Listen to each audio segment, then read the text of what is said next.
Hello friends, അപ്പോൾ ഞാനിപ്പോൾ വന്നിരിക്കുന്നത് അൽസഫിയ പാർക്കിലാണ്.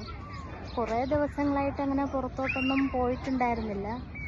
അങ്ങനെ 2 ദിവസം അവധിയാണല്ലോ, അപ്പോൾ ഓർത്ത് ഇന്നൊന്ന് പുറത്തോട്ട് പോകാമെന്ന് വിചാരിച്ചു. അങ്ങനെയാണ് ഇവിടെ പാർക്കിൽ വന്നത്. നല്ല അടിപൊളി വ്യൂവും കാര്യങ്ങളൊക്കെ ഉണ്ട്. നിറയെ പൂക്കളും നല്ല പച്ചപ്പും മറ്റേ ഈന്തപ്പനയുടെ കൃഷിയും കാര്യങ്ങളൊക്കെ ഉണ്ട് ഇവിടെ. നല്ല രസമുണ്ട്. പിന്നെ ഒരുപാട് പേര് ഇവിടെ നിന്ന് എക്സർസൈസ് ചെയ്യുന്നുണ്ട്. പിന്നെ നോമ്പ് തുറക്കാനൊക്കെ ഒരുപാട് പേര് വന്നിട്ടുണ്ട്. കണ്ടോ, കുട്ടികളൊക്കെ അവിടെ നിന്ന് കളിക്കുന്നുണ്ട്. കണ്ടോ, ഞാനിവിടെ വരുന്നത് ഫസ്റ്റ് ടൈമാണ്. ഞാൻ ഇവിടെ വേറൊരാളെ കാണിച്ചു തരാവേ. ഓക്കെ,